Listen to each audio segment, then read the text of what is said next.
Dios les bendiga, hermanos, bienvenidos a Tiempos de Reforma. En esta tarde vamos a enseñar un tema usando bien la palabra de verdad.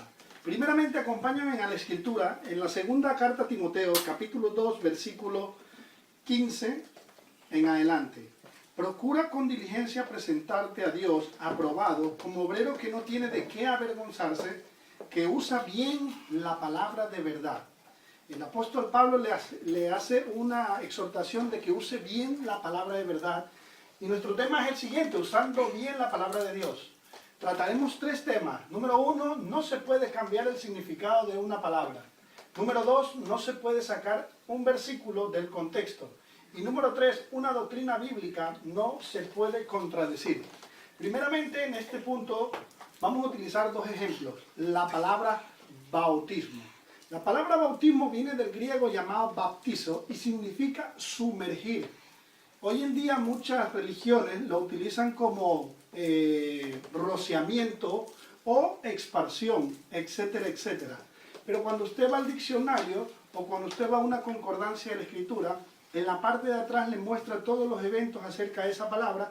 Usted los lee y puede darse cuenta por el contexto de que habla de sumergirse en ríos, etcétera, etcétera, etcétera. El segundo ejemplo que voy a utilizar es la palabra arrepentimiento. La mayoría de personas cometen errores y luego se sienten mal, y después de que se sienten mal vuelven a cometer el error y dicen que están arrepentidas. No, eso se llama remordimiento. Un arrepentimiento real es cuando una persona va hacia una dirección y da vuelta su camino y cambia de dirección. Eso es realmente lo que es el significado de esa palabra. El segundo punto es, no se puede sacar un versículo del contexto. Para ello, acompáñenme al libro de Segunda de Tesalonicenses, capítulo 2, versículo 11 y 12. Por esto Dios les envía un poder engañoso para que crean la mentira, a fin de que sean condenados todos los que no creyeron a la verdad, sino que se complacieron en la injusticia.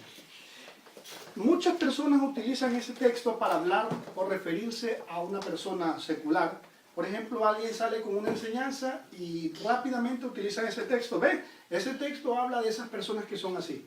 O una religión, mira, ese texto habla de que son ellos. Pero ¿realmente quiere enseñar la Escritura eso? Acompáñenme y leamos todo el contexto para ver de lo que está hablando la Escritura.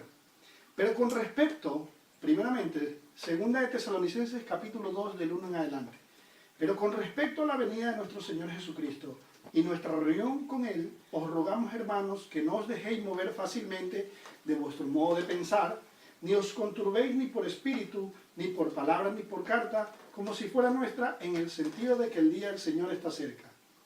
Nadie os engañe en ninguna manera, porque no vendrá sin que antes venga la apostasía y se manifieste el hombre de pecado, el hijo de perdición, el cual se opone y se levanta contra todo lo que se llama Dios o es objeto de culto, tanto que se sienta en el templo de Dios como Dios, haciéndose pasar por Dios.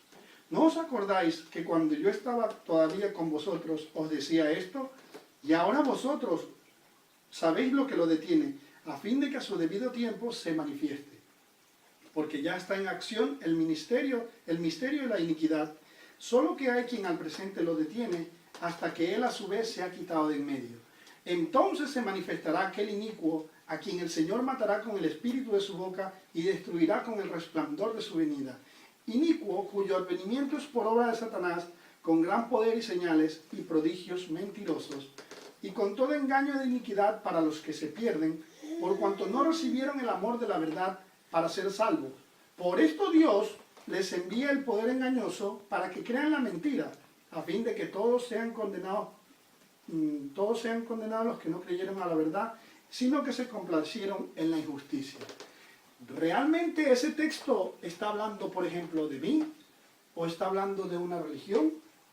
¿O está hablando de un ser particular? Realmente ese texto, o todo el contexto, habla de un hombre conocido como el falso Cristo, que se va a sentar en el templo de Jerusalén más adelante cuando sea reedificado nuevamente, y se va a hacer pasar por Dios. De eso es lo que está hablando aquel texto. Eso es lo que no se debe hacer, sacar un versículo fuera del contexto. Lo tercero que les voy a enseñar es, una doctrina bíblica no se puede contradecir. Primeramente hablaremos de la doctrina del bautismo. Todos sabemos que Juan bautizaba, todos sabemos que Jesús bautizaba, que sus apóstoles bautizaban. De hecho, él en Marcos 16 exhorta a la gente que los bautice, porque si no nadie va a ser salvo. Pero vemos que toda esa doctrina va acompañada de ejemplos tanto por los apóstoles como el Señor Jesucristo, etcétera, etcétera. Esa es una doctrina, la doctrina del bautismo. Todas las doctrinas del Señor van acompañadas por sus ejemplos. La siguiente doctrina, por ejemplo, la doctrina de Cristo.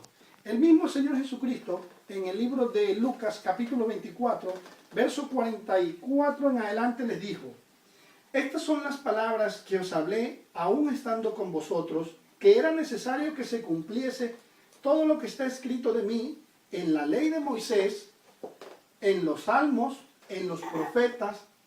Entonces les abrió el entendimiento para que comprendiesen las escrituras.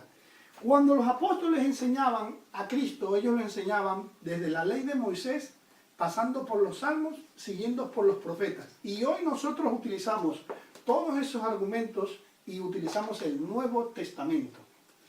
Entonces, cuando una persona, número uno,